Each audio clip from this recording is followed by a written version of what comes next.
US have to make decisions where multiple people agree. In China, one person says something, they execute against that, whoever that driving force is. Can I just interject one moment? You said a word that I think is a beautiful word to hone in while we're talking about this topic is conclusion. People innately have what is called an open or a closed loop inside their mind. There's no replacement for proper thinking. Those who opt to trust AI, and this is going to be the controversial statement, is... All right, guys, welcome to the XRAY Podcast. I'm your host, Julio, and today, I have a special guest. I have guests before, but this is one that I'm really looking forward to talk to because it is more into the analytical, into the basically the depth of what is going on really in the United States and the entire world. So today, guest is Trenton Miguez. Did I pronounce your last name right, Miguez or Yes, Miguez? it's Miguez, yes. Miguez. All right, Miguez. All right. Hey, by the way, thank you for your service, first of all, and let's get right into it. Can you give me a quick snapshot of who you are, how you became an intelligence officer, and then how you transitioned to the private sector? Yeah, so I originally joined over well over 14, 15 years ago now. I started off as an intelligence analyst. And as I progressed through my career, I was tapped on the shoulder. I assume at the point, I had made some promise to someone where they recruited me to become an intelligence officer. And so I went through a program called Officer Candidate School, became an officer. It's how the enlisted transition to the officer side, well, one of the methods, and I chose that path. And after I became an intelligence officer, I worked and I've deployed generally to the Middle East, mostly. And during my time during the Middle East, another other agency officer, not with the military, but with the larger government organizations, the alphabet agencies. You never know really who they work for, but you always know that their name is Bob for some reason, right? Taps me on the shoulder and told me, hey, you need to check out this guy. His name is Andrew Bustamante. You don't know who he is. It was at the time, it was Everyday Espionage. So he was only had a podcast at the time. It was very hard to find him. But he told me to reach out to him, to communicate with him and get to know him. So whenever I return back, I have a new network. And as I moved back to the United States after my deployment, um, reached out to Andy and Drew Bustamante, and our relationship developed. And as I transitioned out of the military, I decided to go into private sector intelligence, which is essentially what you do sort of in the military, but for private people, private organizations, and you do it within the confines of law for sure. You get blessed off by the government, but you go do intelligence functions, but just for businesses or private individuals. I did that for a time, and then I transitioned at the same time towards the commercial sector. And as my relationship built with Andy, he asked me, tapped me on the shoulder, and said, "Hey, want you to come aboard and actually become one of my instructors for a program that we call Skunk Works, which is how we train civilians in how intelligence officers think and plan and act, and how to think about the world." And so I'm one of their primary instructors that run the Skunk Works program inside of Everyday Spy. Oh, that's amazing. Can you talk about a little bit more in depth of the full scope and who you guys serve in this kind of work? So people, so if you own business, if you're watching me or if you listen to me on Spotify and you own a business and you want to get more information on you know on private security in the cyberspace or whatever, and my guy here, Trenton, gonna they're gonna walk you through the process. Can you explain to me what is your clientele or who you are targeting for potential clients? Yeah, so we look at it in three different lenses, because we try to accommodate as many people as we can who's willing to learn. So Our purpose is to train or teach spy education for anyone who is willing to learn. What that means is people who are just coming out of high school who wants to get ahead in their life. We have a program for them, right? And we call those recruits. People who are brand new. It comes at your lower tier of your budget, so it's available for nearly everyone. If you have a little bit of rigor on saving up your piggy bank for a little bit, you have access for an entire year of spy education. Then we have a intermediate program called Operator, and this is where majority of our clients like to reside for a time. It's tailored for business owners, for entrepreneurs, for the people who are want to take and control the next level of their life more seriously, and they want to do it with something that is very unique that really doesn't have in any space currently or in the past, as far as I can think of. Um, that is our operator program, and then we have a invite only elite organization, which is Skunkworks Elite. Those members are exclusive for personal live events with me, Andy, and our entire private intel team, as well as other members within the IC community. Those are completely exclusive, usually fine, usually uh, people who are making over six figures, generally speaking, but it's not limited to those. But anyone who wants to move beyond um, what they think their limitations are.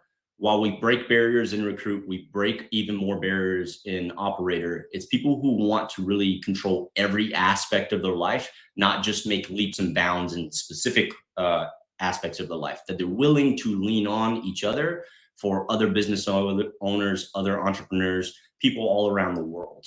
They're willing to go that extra mile beyond what our operators and recruits have. That's amazing. For those who listening to me or watching me on YouTube, I'm gonna link everything down below in the description, or I will leave a QR code somewhere around here, so you can scan that QR code and you can go directly to their website and you can see the tiers, what they offer. If and it fits to you, and you would like to get those services, just shout out, just give them a holler, contact them, and they will take care of you. All right, Trenton, we're moving on. Let's move on to China. What is going on in these Iran United States conflicts, and how China is involved? Because this is the way I see it. This, I mean, using my military mind, and even though I was artillery guy, I'm just using my brain, and I look at I try to go to the 10,000 feet view, and to my limits, and see what's going on. And what I see is Donald Trump is taking uh this table of chess, and taking piece by piece of the enemy. They take him out. I mean, they took the Panama Canal out, Venezuela. Now he is scoping Cuba. He taking out the cartels. So he's dismantling the financial apparatus of the China, and moving on to Iran, and taking one of their proxies, which is Iran, Hezbollah, the Houthis, and you name it, and putting China into I would say, either a financial corner and a strategic corner, by basically getting closer to China, moving to Iran, and basically controlling and hold, kind of like taming down the pit bull, basically, of the Middle East. In your opinion, what what is the I would say, not conflict, but I would say the like, man, escape my mind, the word, uh the consequences of these actions by Donald Trump, because for them seems to be good, for some are good, and for others are basically further escalation, and getting us into probably a 10-year or 20-year war that we just came out of in Iraq and Afghanistan. Can you explain? Can you tell me, in your opinion, what is going on? Yeah, so I'll reserve my opinion to the end because I want to sort of create a structure on how we think as analysts and also as intelligence officers, right? Or at least an aspect of it. And I'm just one person, so don't take what I say as the entirety of the intel community, right? Hmm.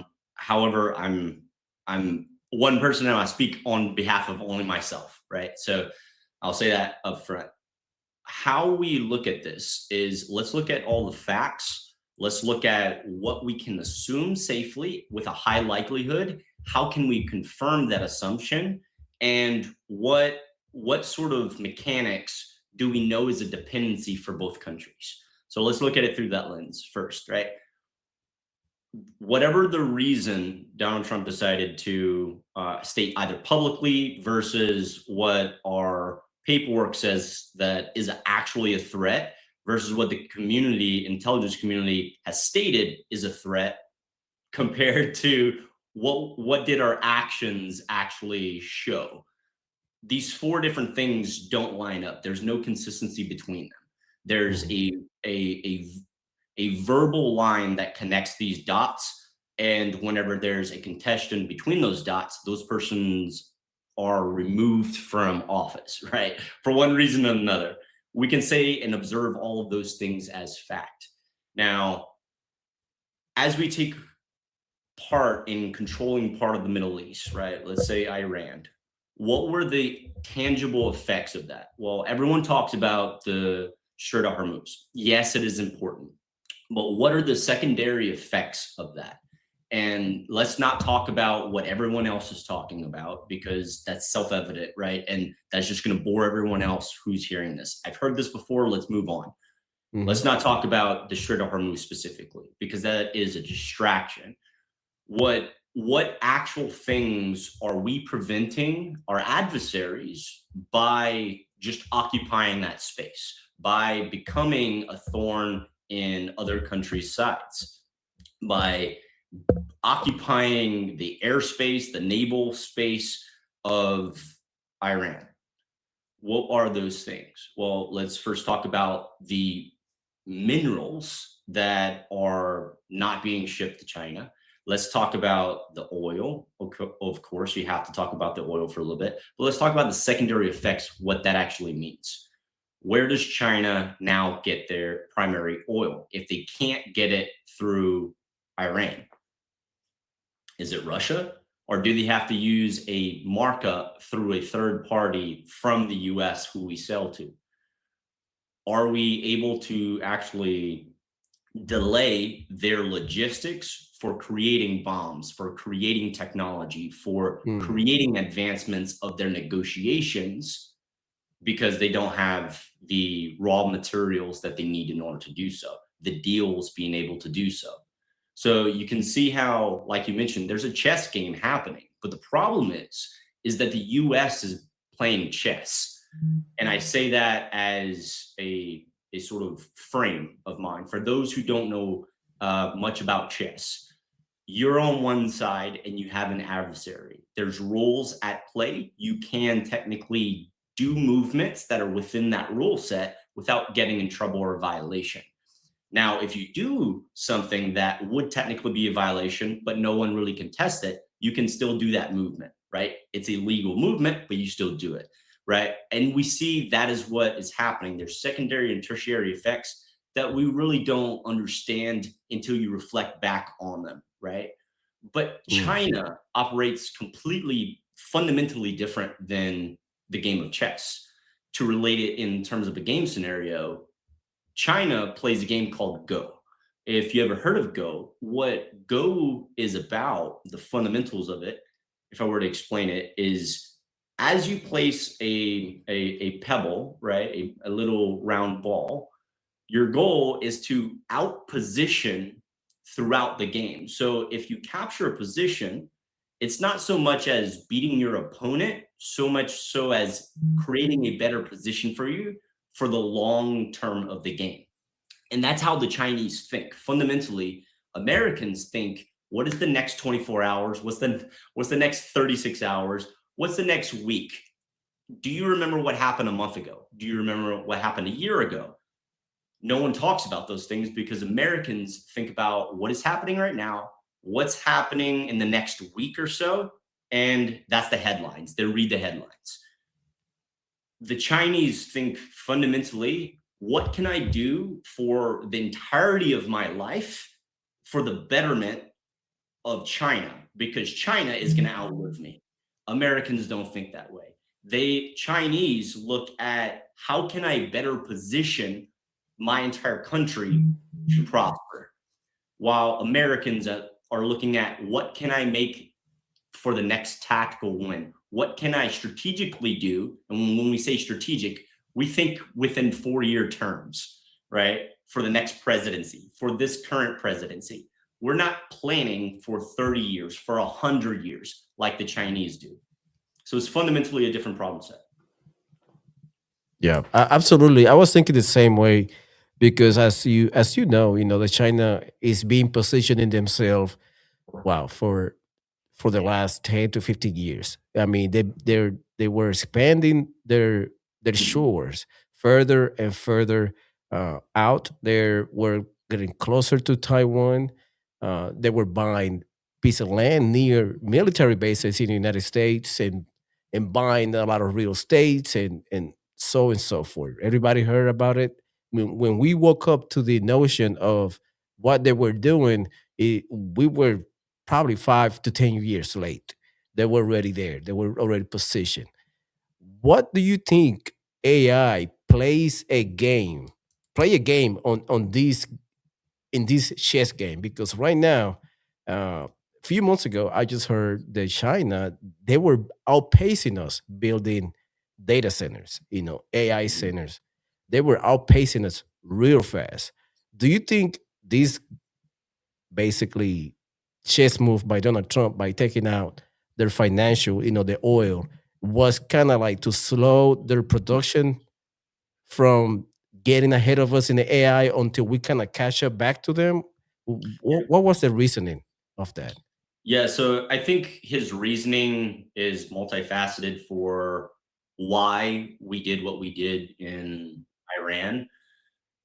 There's dozens of data points that you like that makes sense to do that. But ultimately, we don't know what's inside of his head, and that's the game that he's playing with, right? His reasons are his reasons, but we can look at a lot of beneficial reasons for that happening, but also a lot of negative reasons. I think one aspect, one data point is absolutely it affects Chinese minerals that they need for their electronics. So absolutely it delays them. But what it also does is put pressure on them to try and do what? Get minerals elsewhere. So here's an advantage of a type of the power of China compared to the power of the US. US have to make decisions where multiple people agree. In China, one person says something, they execute against that desire or whoever that driving force is, right? So what they also have advantage to them is they don't have rules to do that they require of their participants that they work with, like the US, right? The US historically, we want you to be a democracy. We want you to not enlist child soldiers. We also want you to not murder your rivals completely, right? Openly. We generally disagree and we don't do business with those kind of people, like many African warlords, right? China doesn't have that problem. China will take the nearest 10,000 men who are low in their credit rating system and export them to go work into a mine until they die.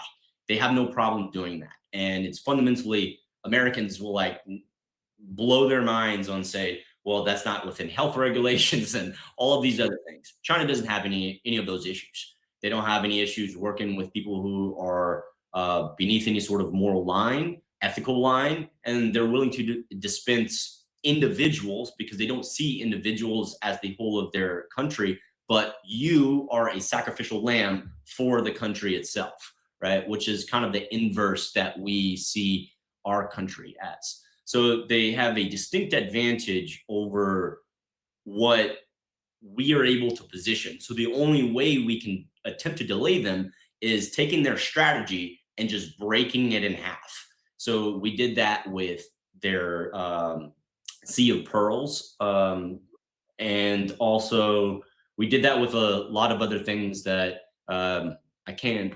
I'm it's escaping me right now the exact terminology. Um, it's like 11 p.m. here where I'm at. So there's a lot of different aspects that we will interject to create a dysfunction of their logistics, their supplies, because we woke up. This is how China is currently advancing.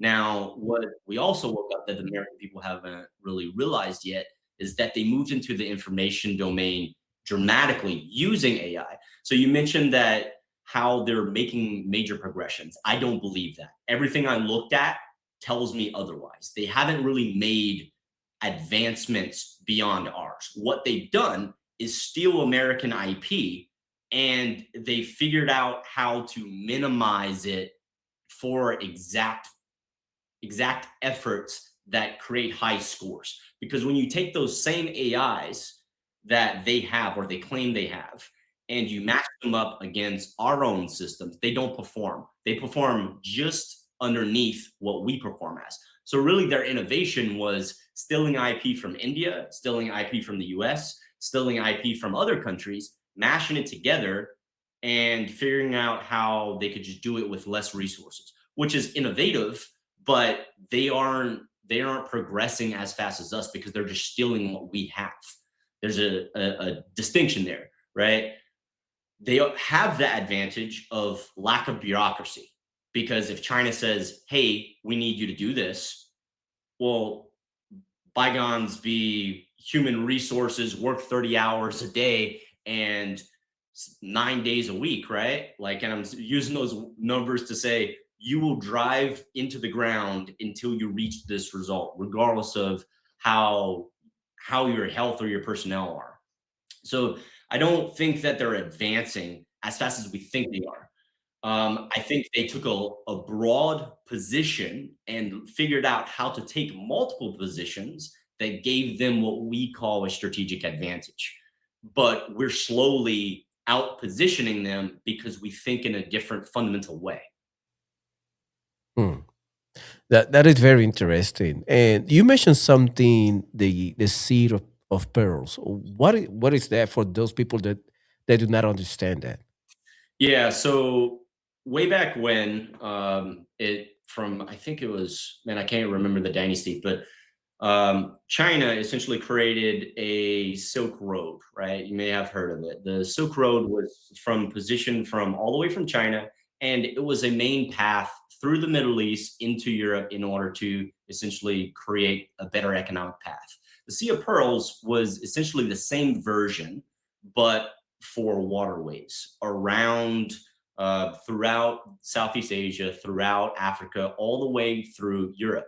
And what the Chinese would do is essentially come to a country, a very poor country, or a country that really can't afford to work with China in the way that Americans would think, right? Americans will think, well, it's going to cost $5 million to build this port.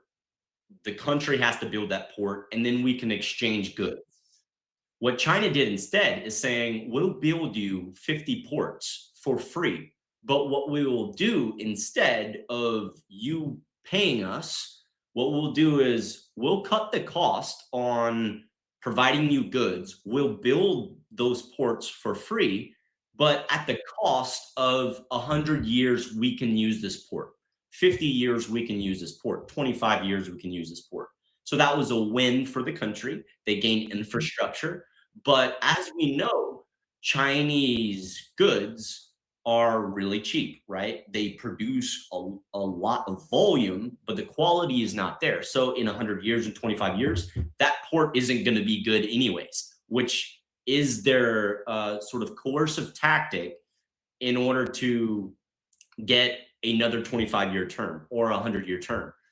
The problem with that is the United States woke up to that whenever they started building islands and purchasing islands near Australia. So they messed up on going a little too far, a little too fast. Australians raised a red flag, Europeans raised a red flag. Well, then NATO got involved, the US woke up to that, and we were able to interject in a different manner, right? And what's happening now is the Sea of Pearls are starting to break down because now that their population has shifted from generally a middle-aged working class to now those people are much older, and that younger generation has changed population densities and size. So now they're creating a spectrum of older and much younger. And so now they have this friction where they don't have enough people. And I say that with knowing well, they have millions and millions of people. They have this sort of issue now where all of these ports have to be maintained. The US are now interdicting waterways and blocking waterways with their allies through other measures that are adding value to those countries. And those countries are also waking up on saying, hey, we actually don't want you involved as much as you are involved. And so you have this sort of dynamic that is currently unfolding in sort of this gray zone, this information warfare. Yeah, it is crazy. People are waking up to the notion uh of conquest of I call it the silent conquest of China, because they were trying. I mean, they succeed in part taking the Panama Canal, which is like right next to us, and all of a sudden Donald Trump say, this is not good. Because just imagine if we were in conflict, they would just close that waterway and we had to delay everything 3 to 6 weeks. Imagine the impact of delaying everything 3 to 6 weeks is Yeah. is is tremendous. Now moving up to the AI, everybody talking about AI. You using AI probably. I use AI a lot, and and hearing the Secretary of War Pete Hegseth saying that they were using AI to basically gather all the intel from satellite imagery, drones, and all that stuff to create a target list and prioritize a target list.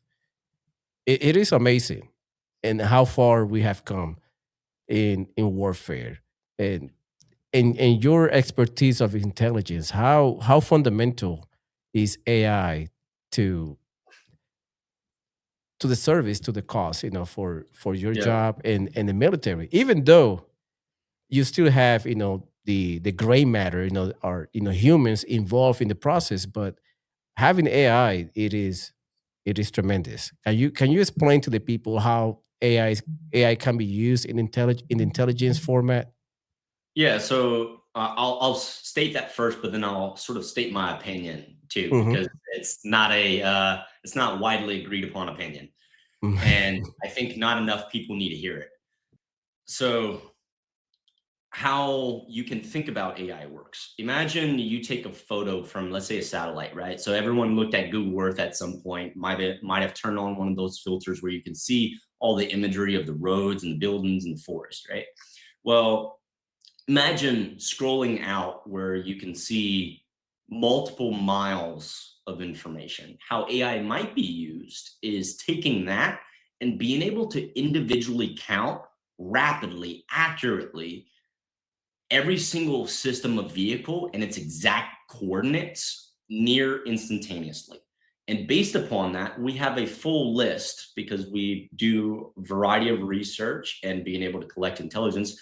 We have a target list, right? And that target list is effectively all the things that would make our operation or hinder the opposing adversary's operation. That list is just those list of vehicles or targets, whatever you want to call them. Being able to instantaneously confirm, validate, corroborate that information against your target list, and then immediately just say it just needs to be human validated and then press the button, changes the game of warfare fundamentally, because the time that you have to identify a target, report and understand that is the legitimate target. It's a confirmed target. It's not in danger of harming civilians or anything else. to getting it into the right hands for the right people to acknowledge it across that targeting process, and then initiate a missile, a rocket, a drone, or even people to move into that area to either take that information or destroy that target. That has taken time, and it has taken where you miss targets, or hey, we're not sure about this, we need more information. The fact that you can take an AI system and nearly instantaneously do what 30 people would take 60 seconds to do, that time of turnaround, it changes the game in terms of how fast warfare is conducted. So, what the advances of AI in terms of intelligence is able to take in this new world, the problem that we have in intelligence is volume and pace, right? Volume, the amount of information that is coming to you, and at what speed that information, the pace that you're receiving the amounts of that volume information. So, you can imagine if, let's say, everyone in high school or even in middle school, you were given a written assignment, right? You had to read 5 pages or 20 pages, and then you had to understand it and then write a small little report about it, right? You read a book, you wrote, read an article, whatever it is. You had to synthesize that information and then write it. Now, what we can do is based upon what we call priority intelligence requirements, meaning the things that matter that we need to know. We can take all of the information that we have access to and immediately prioritize and look at only the documents or the things that we have to understand in order to move our operations forward. That used to take the same amount of time, but now that we have so much more information, it's a challenge for every intelligence service, every individual, like I'm sure you know, right? Even think about your daily news cycle, how much information is coming out in a 24-hour period. And you're like, wow, I can't even think about how much, what is important and what's not important. How do I even sit down? Like even news journalists will sit down with 20 different monitors in real time for 8 hours a day, just ingest information in order to write one article by the minute. AI changes that game completely. That yeah, it is crazy. And and for the people who don't know, what Trenton trying to explain is the process from the information is gathered to the moment is executed with the appropriate terms, with the appropriate system. It takes a long time. It is just like like he said, you gather the intel, you desynthesize the intel, you kind of digest it to the point what do you want to do, and then you had to do balance and checks. So you had to parameters, how big is the blast ratio, if it's close to school, Yeah. hospitals, and so forth. That's a lot of information that you had to validate, double check, triple check. Your weapon system that you're going to use to engage that target had to be evaluated, the blast ratio, and Mhm. who's available to develop, to deploy the system. It is a lot of steps it takes to Yeah. engage a target and minimize it now to probably, I would say, to 5 minutes to 30 seconds. That's a lot of time in warfare because it I, takes a lot of time. I and think, and I can tell you, man, in as a field artillery guy, having that having AI for the officers is a blessing because they don't have to do a lot of work because it's already inputted in the system. It gives you the grid, what ammo you need to use, and just shoot the target. That's it. I mean, that process is just like disappear. It's less work, yeah. and in my daily life. And you're right, all the data that I use, like all the news that I post, all that stuff, I use AI for it. I tell them like every morning I have a task for my AI, and I give him the task, and it's on repeat. Every morning I get 5, 10 news, and from there I just basically pick one, whatever I want to use, and move on with my day. And it's very helpful. Instead of me looking through the computer 3 or 4 hours to get 1 or 2 news, I can do it instantly with Yeah. a repeatable task, which is it's amazing. AI has jumped a lot honestly, in the last 5 years. It Yeah. just it just kept like exponentially growing, Eventually. Yeah.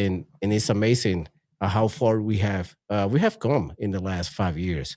Now Yeah. talking about AI and and how big and how useful it is. What do you think China is doing with AI? Because the propaganda is a big thing. Everybody being propagandized 24/7 Hmm. and coerced directly and indirectly to do whatever they want us to do via the propaganda.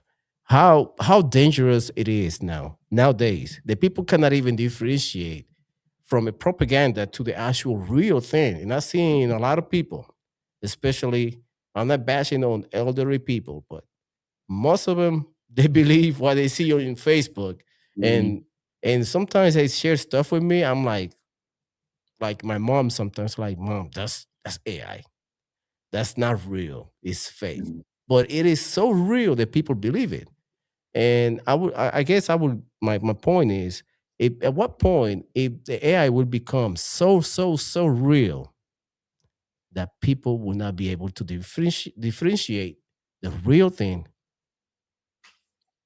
Yeah, I give it between like 6 months and 12 months. If I'm Oh, yeah, oh, yeah.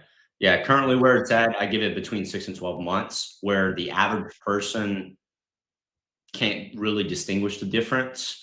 18 months at the latest, I would say, personally, as, I'm not using any particular points of data outside of the progression rates. Like you mentioned, it is exponential, so if you look at the data points across what is being produced and the rates in which like actual studies are being regularly done by quarter on if it's able to actually convince people what's real and what's not real. And currently it's nearly 50%. So nearly half of people who are looking at things don't cannot tell which is real versus what was AI generated currently. Now, I will also say one third between the 25 and 35 year olds, for the American population currently look at news as their prime, excuse me, as social medias as their news source.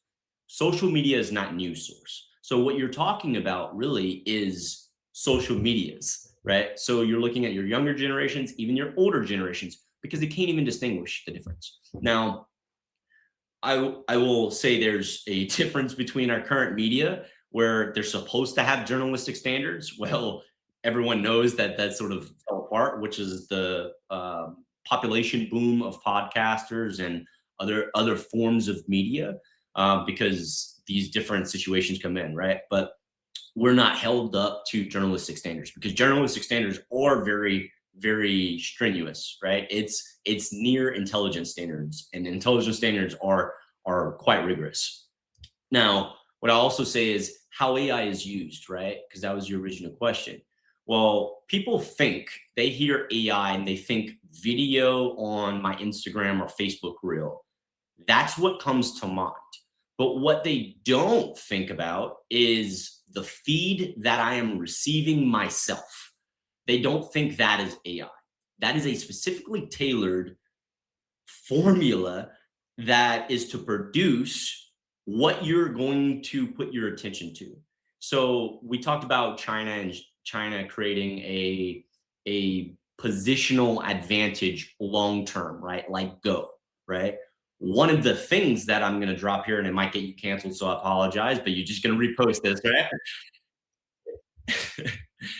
What they're doing is they're purchasing companies, third parties, to then market likeness to make China not look like bad guys, right? Because Americans, tribalism is a very real thing. We see who is US and who is not US. That distinction creates adversary versus good guys versus bad guys. That's how Americans think. Chinese understand this. So, what they're not looking to do is convince you and me, who are in our late 20s, 30s, or even our 40s, right? We're not looking, they're not targeting us. they're not targeting our elders. What they're targeting is the younger generation, the beneath 25-year-old. To all they have to do is, hey, I'm not sure. My older brother, my uncle, my dad, my grandpa said Chinese is bad. We shouldn't trust the Chinese. All they have to do is get a 15-year-old to get the seed in their mind and say, oh, whatever you want to think, insert here headline of Chinese, the CPP, right? Chinese, or the PLA, whatever you think isn't actually bad. Look at the innovation that they have. Look at their cool shoes that they have. Look at the cool whatever X, Y, and Z that you want to name it. And it just has to be one reel every 4 weeks over the course of 10 years. That sort of psychological programming, you talking about propaganda, that is the reality of where it's at right now. It's not blasting volumes of information like the US or Russians do on saying, here's what you need to remember. And through repetition, we know it works, that just the volume of information being blasted over time, you're going to believe it as true. That's what happens. China takes a very different position. People don't realize the position that they're taking. They're purchasing other companies to just market to a particular demographic that your child will see, think nothing of, but you don't ever see your son or your daughter's roll feed. You don't see where their feed is tailored to certain parameters, even with parental controls. And because it is a US or a Mexican company or a European company that's founded, but Chinese owned and controlled, they don't see the kind of messaging that gets looped into their feed. That is what real propaganda looks like in today's age. Yeah, people need to be careful with that because it's being used quite effective in the last, I would say, from the 70s and forward. The Mhm. younger generation tend to be more liberal in their thinking, in their rationale. And I've seen a lot of videos from these street interviewers like Adam Francisco, Kaylin Bennett, James Klug. They talking to these guys sometimes like in their early 20s and younger, and they believe communism works. It just has not been implemented the right way. That is their mentality sometimes. Sometimes they thinking like, hey, China is great. And I heard them saying that. Like Mhm. they are saying Cuba is not as bad as the people think. And I'm like, It's have a you failed been in state. Cuba? You know what I mean? Like, what Yeah. are you living under the rock or something? Because last time I saw Cuba, it was in shambles. You know, people were eating from the streets. There is no food, no infrastructure. People are fleeing, and and I would say in part is working in the younger generation as people grow up, and it's been studies of that people like when they start having kids and they Yep. above 35, 40s, they start leaning more on the conservative side. But when they are Yep. young, between I would say 15 and 30, they are very, very liberal. And in most of the case, they are getting into a position of power either in politics, schools, and that is very, I would say, dangerous, but or I would say very concerning, to say the least, because most of these people are going to school to teach our younger generations, our kids.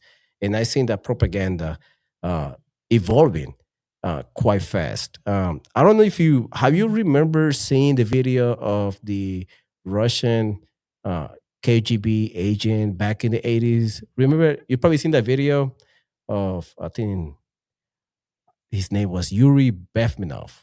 Oh, yes. Yes, I Read did his a book. video. He wrote a Yeah, book I or did two a on it. yeah. And he break down, the four Mhm. phases of this motorization, and so and so forth. I would paint the video somewhere so you can see it, where I break down the four stages.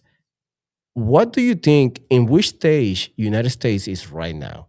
I think we passed stage one, which is kind of like the modernization of the country, because right now people don't know what is right from wrong or their left from the right. People are confused. People are like double thinking sometimes their own rationale. Sometimes it's just like it is weird to see people thinking a weird way. You know what I Well, mean? yeah. So I'll answer your question in a roundabout way if that's okay, because I want to try and tailor it to people instead of understanding the depths and the complexity of all these different phases.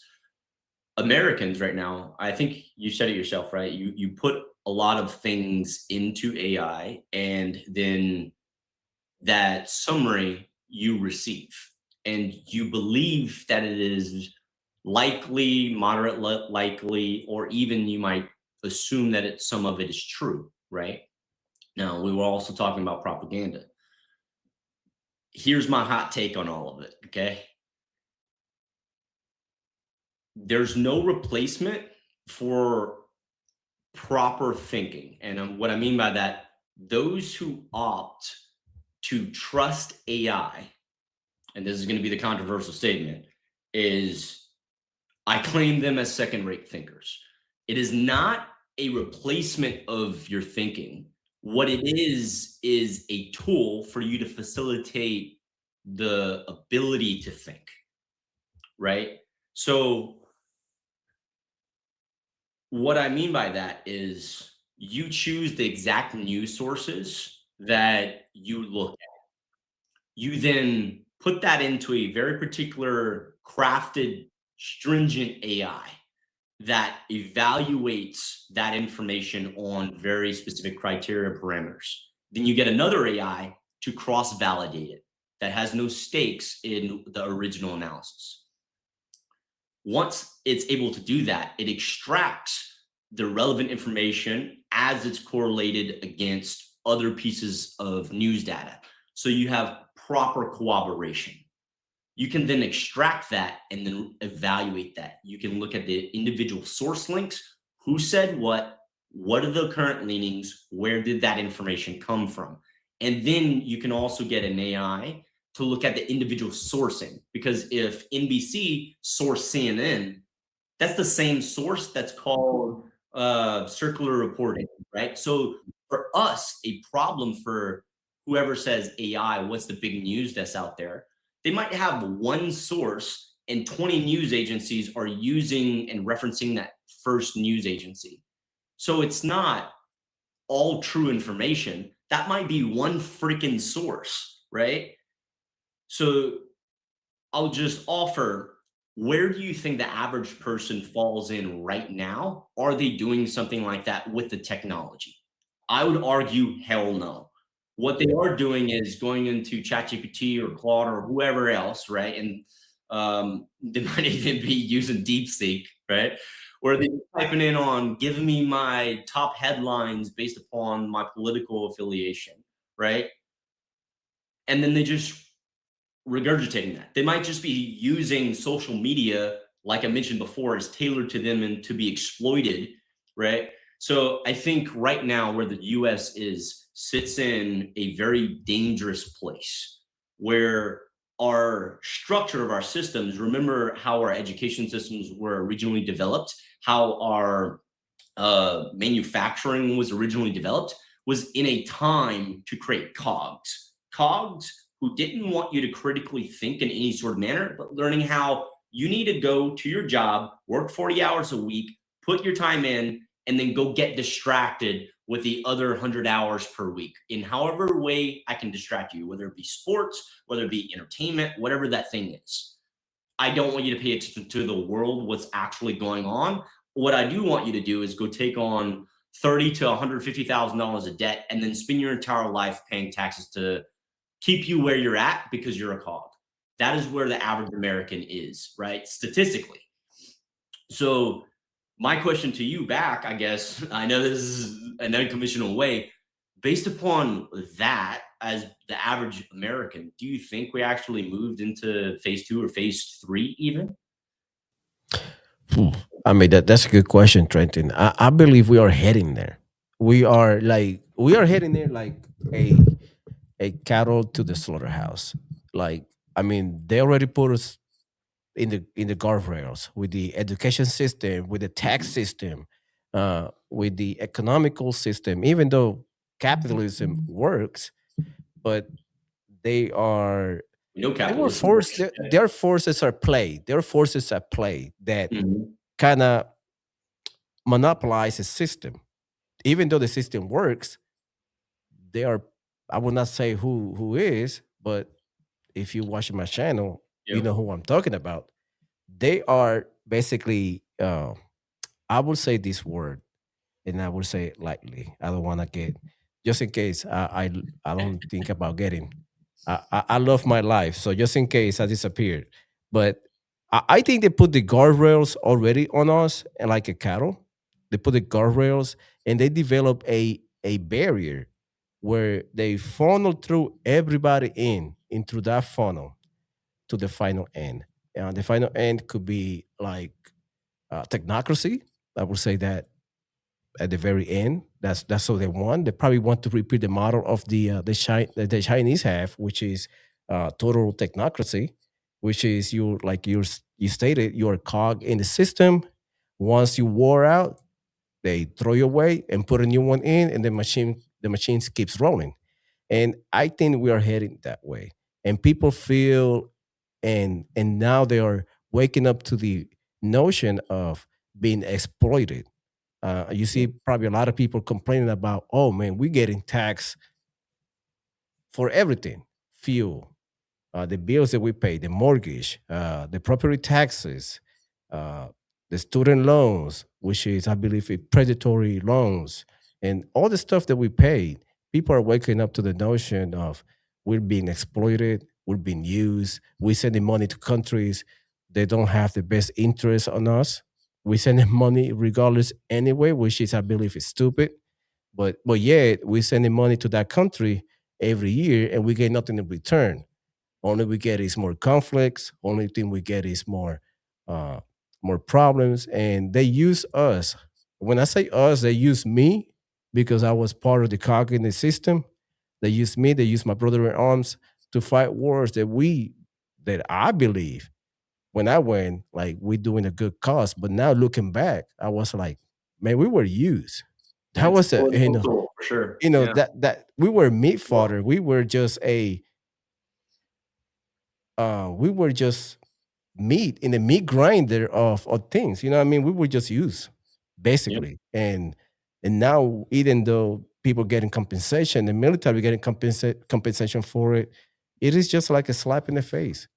Because at the end of the day, they don't care, honestly. The system don't care. The system, I mean, you die today, I die today, tomorrow, the same thing. Nothing happens. Everything move. Uh, One question that I got for you, Trenton, and I was like, when you mentioned how people can differentiate the fake from the real, how we can break away, like how me, use me as an example, teach me how to discern, how to kind of like give me the a little bit, give me the footprint of how people can discern what is true and what is not from the news. Like, what step can we do to just at least minimize the propaganda that we take? Because we're gonna take it regardless we like it or not, but at Yeah. least kind of like filter what they're giving us. Yeah, so I'll say this in two different ways because the second way I found is more accurate to say, and I'm for those analytical types they'll love it, but for those other types of people who go with the flow and I just need something that works real quick, I'll say the first thing. The first thing is say maybe to your own mind. Just by saying maybe and that's interesting, if you just respond to that as soon as you hear any kind of information, you do two things. One is you pay attention to what you're actually receiving, and you have what we call skepticism, not suspicion, right? So, skepticism is allows a break to happen, and you put a filter up, allows you to think critically about what you're receiving. That's skepticism. Suspicion is emotional, right? It's a feeling that you have without evidence at play. So by saying maybe and that's interesting, what you're doing there is you're pressing pause for your brain to evaluate that information. That's the first thing. Okay. So as you look at multiple news sources and you're just saying, oh, maybe that's true. That's interesting that they said it that way. Or are they interesting that they communicated that piece of information that way? That's interesting that they talked about this thing, but they didn't talk about this other thing this other news source said. Mm. Just saying those two things arms you immediately on the first step towards critical thinking. Okay, allows you to facilitate critical thinking and press barriers. Now, the second sort of technique I would give you is something we call the intelligence continuum. It's a more accurate way to observe reality. It takes a little bit more brain power, but it gives you tend to a better result. Every single person thinks what they're receiving, whether or not they scroll through their Instagram or their Facebook or their YouTube, whatever they're receiving as what they claim as a news source, the first thing that they assume is that that is information, and they use information as truth. That is not that is not accurate in any manner. How intelligence officers think is we use the intelligence continuum. What that means is anything that you ever hear from a particular source of information, meaning an individual, not an organization, an individual, a unique individual, whatever they say, you break it up into as many what we call data points. So every type of sentence that has an encapsulated idea, any kind of indicator, the person wore a blue hat and they went from this time to this time and they shot this particular person with this weapon system. All of those are individual data points. It is not information. When you take that data and you're able to apply context to it, meaning understanding the gravity of the situation, what variables are influencing that situation, and you're able to take all those pieces of data and corroborate, meaning you're able to confirm from a completely independent, separate source, not a different news organization reporting on the same information. That's not what we're talking about. Meaning a separate source, and another person decided to investigate what is happening and they collected data. You take those data points, and where they overlap, we call that a cluster. That data of cluster, when we understand context around it, we have information. Mm. Information is super powerful, but it is not truth. It is a likelihood of what reality has, because there's always pieces of information and data that we don't have in the world of information. Okay, that's the first thing you need to realize in the world of information. You don't always have all the information present, you have what's available. Now, when you take that information and you're able to apply it through experience, meaning when you actually go and enact, do your own research, test that information, validate that information independently, you gain true knowledge. Knowledge is very useful. Knowledge is something that you can apply by the insight that you derived to a very unique problem set. Doing that is what we call intelligence. Intelligence is tailored insight to a very unique problem within the time window.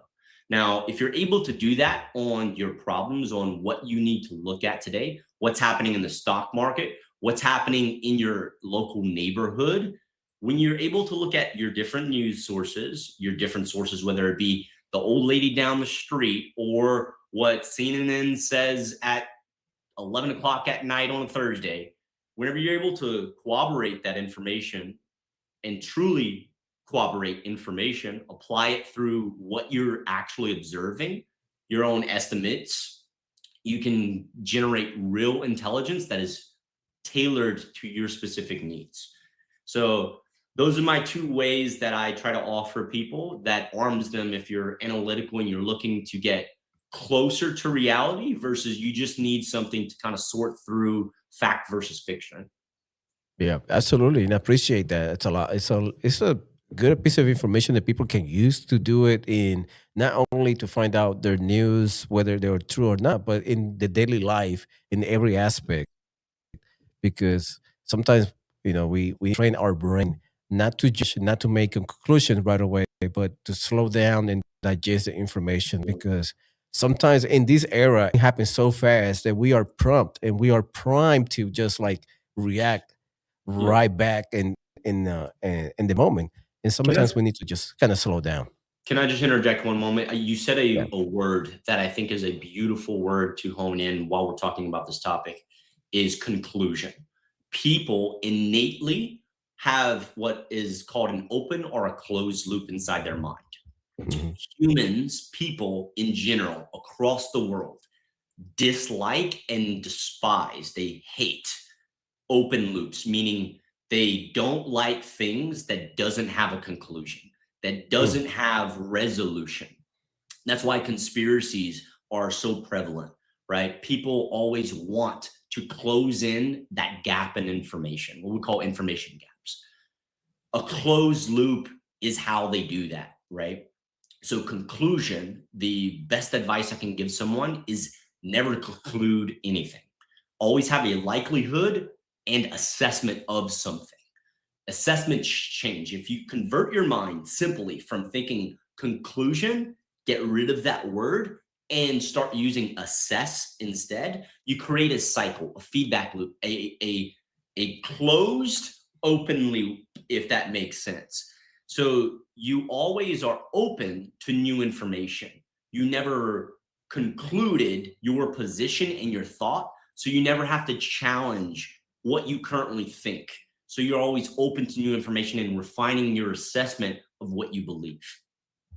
I mean, that's amazing. Yeah, it is crazy, and I would love to just to keep talking to you, because I know we probably spend like 2 more hours talking about how the mind works, and how like people in business, especially business nowadays. And I would like to close with this: people in the business industry, whether it's the food, pharmacy, sports, whatever industry, they use psychology, and they use it to just kind of like you're saying, close the loop in our thinking and prime us before something happened. And it happened a lot. And now that I see it, it just like, man, they just like putting a fire hose to the people's mouth, like in their eyes, and just like they throw that their propaganda, which is marketing propaganda, to the people, and people are so sometimes naive, or they do not recognize those signs, and they go crazy. People are doing 2 day lines in iPhone to get the same phone that they got the last year, because nothing improved on it. And I'm Yeah. like, why people do that a lot? Like, what it is the rationale behind it? And it's just all psychological warfare. We are being primed. We are being primed 24/7 in every aspect, whether it's sales, finances, uh, whatever, porn, whatever. They just like prime everybody. And we just like, we need to just slow down, think twice, digest the information, process it, and then determine whether it is factual or just another fluke in the system.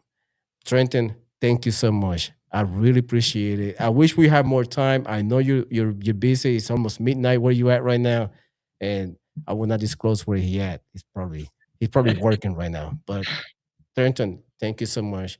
I really appreciate your time. It is an honor to have you. Whenever you want to come back and want to expand on this, and if you want to talk about what happened to the 11 sciences that disappeared because they knew something, and I would not say they all related, but they all have something in common, which is knowledge, and knowledge is power. So it is weird, and I just dig a little bit into it, and I was like, man, this is crazy.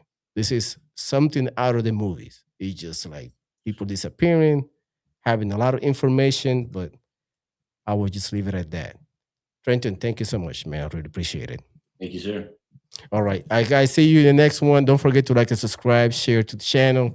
And I see you guys on the next one. Take care. God bless you. And above all, God bless our troops. Goodbye.